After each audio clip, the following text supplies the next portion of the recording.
Welcome to Chinwag Tuesdays, your passport to a world of language and culture. Hi everyone, welcome to another episode of Chinwag Tuesdays. I'm Amanda and today we have Leticia. She lives in Melbourne but she's originally from China. Thank you so much for joining me today, Leticia. Thank you, Amanda. Hi everyone. Now, the first question, people who have been watching this or tuning in to Chinwag Tuesdays for a year now know that I always ask my guests to do a bit of a self-introduction to begin with. So a bit more about yourself. So I said you're living in Melbourne, but what are you doing in Australia and how long have you been living there? Yeah, absolutely. So I'm Leticia, and as Amanda mentioned, I'm from China. I've been living in Australia for 8 years now. I hold a master's degree of marketing communications from Melbourne Uni, which is originally why I came to Australia. And also now I work for Pearson. And my passion, as you probably know, today we're going to talk about a little bit about marketing. And my passion about marketing and advertising starts actually when I was 13 years old. That sounds a bit ridiculous, but that's actually the true story. I love it. Yeah, so I went to a bookstore and I stumbled upon a book that's about advertising and design, and I just so enjoyed it. So I followed that path ever since. So during my free time, I joined doing exercise outdoors, a bit of running, playing squash, playing badminton, and some basic Pilates. And I just enjoy all the visual arts designing stuff. So I created some handcraft and paint sometimes. Thank you. Wow. And I think Melbourne is a great place for all of those things. Absolutely. I really enjoyed that. Yeah. Have you lived in Melbourne this whole time, the whole 8 years? The whole time. I traveled around Australia. I still love Melbourne the most. So I'm lucky. Yeah. What places have you visited in Australia? Queensland, Gold Coast, Brisbane, Sydney, Adelaide, Perth, Hobart, Tasmania, which I love as well. So yeah. Yeah, wow, you have been everywhere. Good for you. That's great. Thank you. Now, to those who don't know, not recently, but last year I did a collaboration with Pearson. So I did a reel, and we did a collaboration together on shadowing and how it benefits PTE. So that was really cool. That was the first time we connected. So I'm really happy to have you here so you can chat about marketing, because this is something I've actually had a couple of questions about in terms of getting permanent residency, or is marketing good for as a career in Australia? I don't know, because that's not what I focus on. But what I do understand is that getting your permanent residency or PR through marketing isn't really as common as other industries. So are you able to share how you did secure that 190 or 190 visa, and what was the process like for marketing? Yeah, absolutely. Before I started, I feel like I need to have a little bit disclaimer here. I was just really out, so I'm only sharing my own experience, and especially nowadays the policy has been updated since my time. So if you need advice, please seek the professional help from migration lawyers or a migration agent that has MARA number. With this, I will just add a little note. I have an interview coming with an immigration lawyer. That's great. So I've already filmed it. It'll probably come out after yours. So this kind of works out really well. So to those watching or listening, if you do need immigration advice, keep an eye out for the episode coming out with an immigration lawyer. Yeah, great advice. Yeah, so for myself, as you mentioned, it's not common actually for marketing to get PR in Australia, especially in my time when I first applied for my PR. It was, I think, the first year in Victoria they opened the occupation for marketing to apply for PR for after so many years. So that's not common.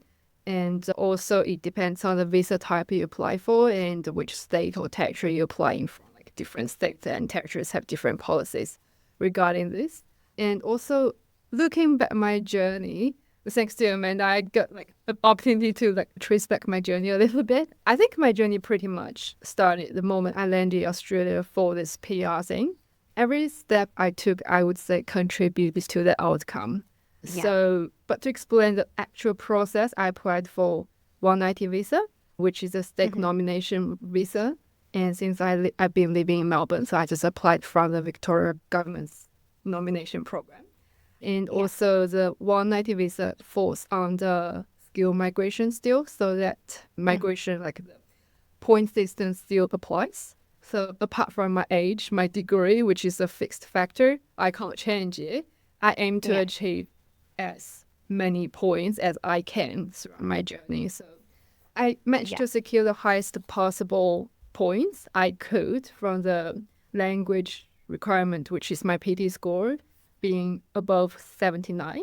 So I got 20 points, and I also obtained my CCL certificate, which is credentialed community language certificate. And also for my experience on my employment, I feel like I actually didn't really waste any of the time during my journey. I started working in relevant field right after my graduation, which has been counted as part of the skill assessment.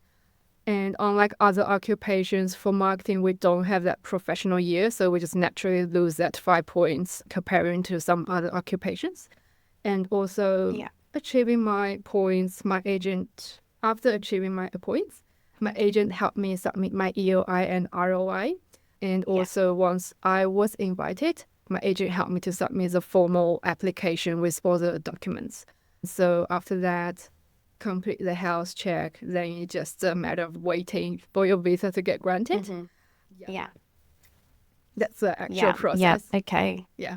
Yeah, no, thank you for sharing that. And this is actually something I did talk to the immigration lawyer about, and he kind of gave the same advice, is that you start, like you said, your process basically started when you landed in Australia, and all of those different actions and steps help contribute.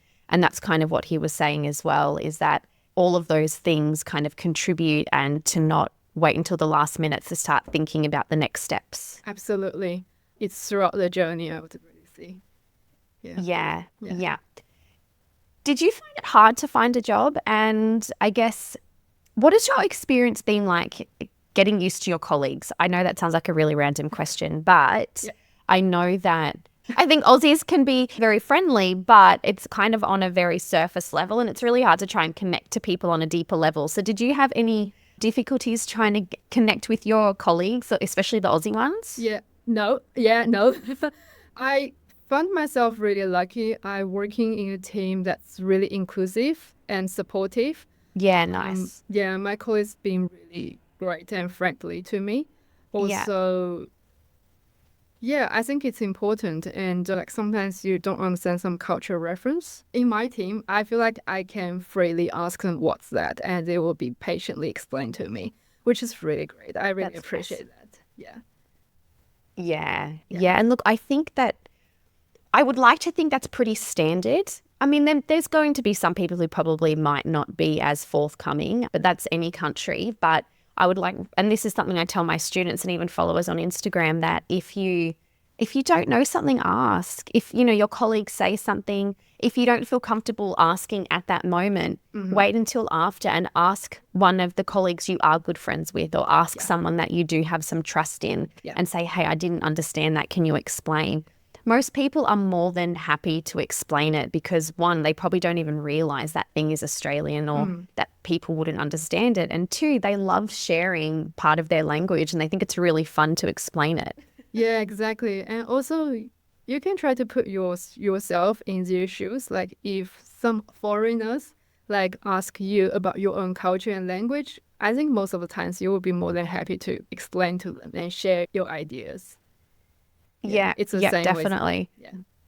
Yeah, for sure. Like this is something that my husband's Indian, so I'm always asking him, how do you say this word in Hindi, or what does that mean? And he does the same with me. We watch a lot of Australian stuff, and he'll ask me, what does that mean? Why is that funny? I don't understand. It's not that I laugh at him and go, oh, you're so silly because you don't get it. I'm like, I try and explain it in a way that he can understand, knowing that this is something different for him. Yeah.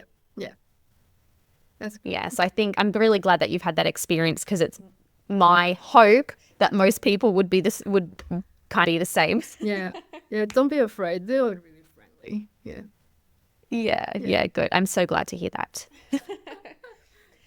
Now, before this interview, you did send me your CV, which was really cool. So tell us a bit more about your experience with global marketing. So I know that you've worked in the Asia Pacific markets, Korean markets. So How does working in Australia compare to those marketing environments either in China or those other regions that you've worked in? Yeah, so I would say, because I never worked in China actually. It's Okay. my first job in Australia. The company's main target Sure. audience is Chinese, so have some kind of similarity, like actually doing Yeah. marketing in China. I would say that Yeah. fundamentally the concept is still the same. Is marketing is Yeah. about find out who's your target audience, where are they, and speak their language to them and get their interest. That's it. No matter where you are, that's the same. That's a principle. But in terms of like Yeah. especially digital platforms, comparing China and Australia and some other countries is very different. For Yeah. China, we have WeChat, Rednote, Douyin, Baidu, whereas in Australia and some other countries, we have Google, Meta, LinkedIn, WhatsApp, you name it, email Yeah. marketing. And it's just very different. That's a platform, and also within that platform and the ecosystem, how you build the traffic, direct the traffic, and how you measure success is different. The metrics are sometimes different as well. This kind of difference are not just for Australian versus China. I would say there are nuances between regions and countries. Like for example, if you look at Southeast Asia, they are all fall in one big region, which is APAC. But if you look at each country closely, the language, culture, the platform they use, the user behaviors are totally somewhat different. And also Yeah. you mentioned South Korea, the platforms. Naver is the top search engine instead of Google. Is a primary messaging app for them. And I would say each Okay. region is different. I would say being a marketer, Yeah. especially if you want to have global marketing experience, it's the ability to learn fast about the local stuff, culture and media and Yeah. stuff like that. Yeah. Yeah. Yeah. So what would you say are the main, I guess, metrics or platforms in Australia? Like what are the main things that people use? Obviously Google as a search engine, but what about some of the social platforms and stuff? What are the main things that you see people using in Australia? Yeah, I'd say definitely Meta on top of Yeah. Google and also email marketing.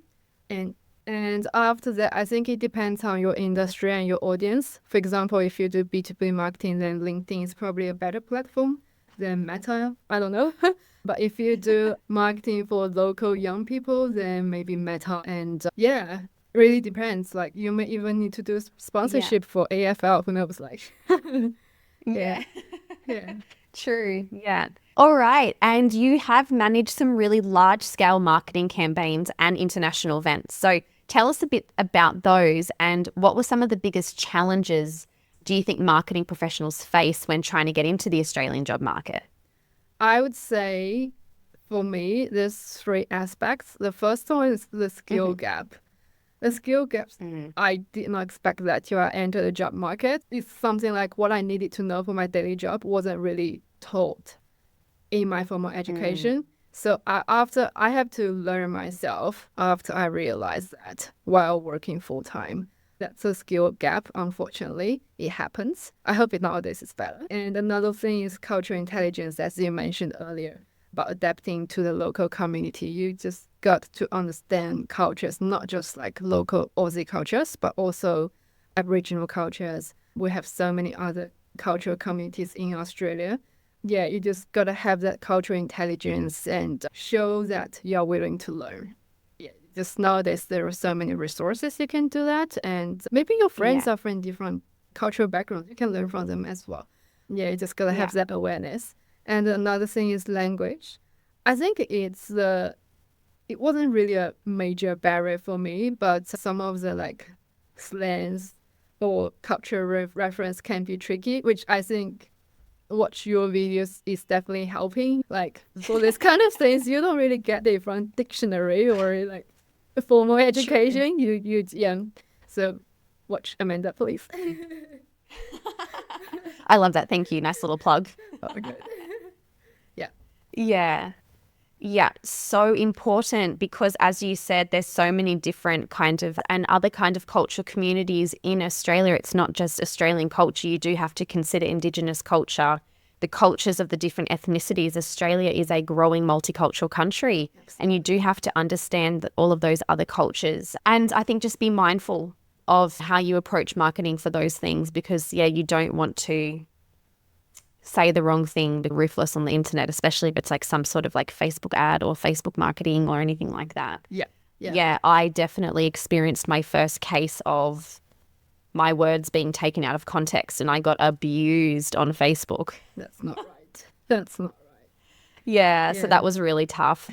I would say on top of that, adding on your points, it's about mutual respect as well. No matter who you work with, your partners, your, for example, influencer collaborations, your agencies, your audience, it's about respect as well. Yeah, definitely. Yeah. And I know that it's been a number of years since you were an international student, but what advice would you give to either an international student or maybe professional migrants who are looking to build a successful career in marketing in Australia, and how can they stand out to employers? Yeah, 2 words, start early. Look, building the careers in certain country, even in your home country, you gotta spend so much effort and time to build an actual career, especially if you're in a foreign country, you're international, so you gotta start early. First, start early building your experience. For example, if you are international students still at universities, seek out part-time jobs or internships, or even some courses if they have real client brief that you can work on the projects. Try to get into those courses as well. I landed my first marketing job at a career fair like right after 2 months after landing in Australia, and worked there throughout my uni times. And because of that, I also have successfully landed my first full-time job right after post-graduation. So start early to build that experience. And also, even if you can't find work, show your passion to learn from online resources, start your own channel. I started my Instagram channel when I was in uni, and I tried to put a little bit money, like $10 a day, for a month to promote my channel. And it's because of that I learned meta advertising, and so I can put on my CV as well. And also build your portfolio when you have time in university or early in your journey. Start building your portfolio earlier. One thing I found marketing fascinating is even if you don't have real project, real money, you still can build out something. You can start your own channel. You can learn the design software and build your posters, which I did. Because before I went to that job, that career fair, I was preparing my resume and I noticed, I don't have any work experience. What am I going to do? And so I was just being creative. I learned the designing software, and I created some like a really catchy posters that you may find like fashion magazine or something like that. I just put on my CV, and that caught the attention, and I got the first part-time job there. So just being creative and start building your portfolio. The last one is start building your network early. Networking in Australia, and I would imagine in many other countries, is so important to build network with your classmates, because you may meet them later in your job. And also attend industry events, engage with some professionals and get some insights and advice from them, because there are so many hidden job opportunities you can get from your connection. So start early. So basically start early, think outside of the square, and be creative and networking. Yeah. You know, I've interviewed quite a few professional skilled migrants for this podcast. Right. And the very consistent feedback that people have given is networking. Yes. So when I say professional skilled migrants, I mean in Australia. But the main feedback people give me, or the main advice when I ask the question, what advice would you give? Nearly every single person has said networking, and nearly all of those people had said use LinkedIn. Yes. So what are your experiences of LinkedIn? Would you also agree with this? Yes. So at the very beginning, early stage when I use LinkedIn, one of the main things I do, because I don't know what's marketing like, what people do in Australia for marketing. what's the Yeah. career path? Like, where can I go later? So if you search marketing specialist or marketing manager, even marketing director, for example, there are some people pop up, right, on the results. You just clicking and have a look at their journey, where they started, what have they done, and how long take them to get that position. It's just so useful. It's Sure. very practical, real Yeah. life story. Really, Yeah. LinkedIn is really the platform you should start using if you haven't. That's a part, and also building connections on LinkedIn. Yeah. Imagine if you got a request from someone who really wanted to understand this field, and you have something to share. I think most of the time you would love to share. It's the same. If you reach Yeah. out to someone and ask nicely and politely, then yeah, likely you will get the answer you want. Yeah. Yeah.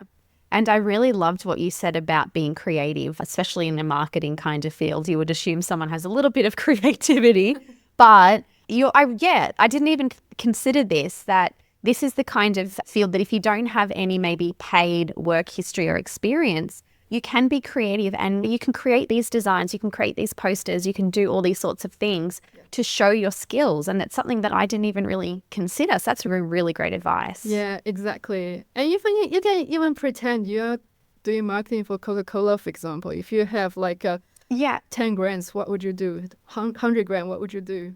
Yeah, just Yeah. really show your mindset and show your passion. Yeah. Yeah, and that critical thinking and thinking outside of the square and being told what to do. Yeah, absolutely. Because yes, that is something that's really big in Australian culture, is the critical thinking and being able to think for yourself and do things for yourself. Whereas in a lot of Asian countries, that's not something that is taught in the education system. You are given a project, you're given every step of that project, and you have to follow that project, and you can't do anything outside of that. And it's something that I've had students tell me that they've struggled with when they go to Australia, is then they're not having that direct kind of hand holding when it comes to assignments and stuff. And then they really struggle because they don't really know how to do it for themselves just because of the education system. Was that your experience? I was lucky enough. I did my bachelor degree in China, but it's like a collaborative program with a UK university. Oh, so right. I received this Yeah. kind of education throughout my bachelor degree. But if I recall at the beginning of that journey, yes, it is like we have like EAP program, English academic program, something like that. Like we have teachers actually hold our hands to tell us, how do you write an essay? What's the basic structure of the essay? Like for English, I can imagine that might be challenging for some people. Yeah. Yeah. I remember one student, where's she from? I think she was from Hong Kong.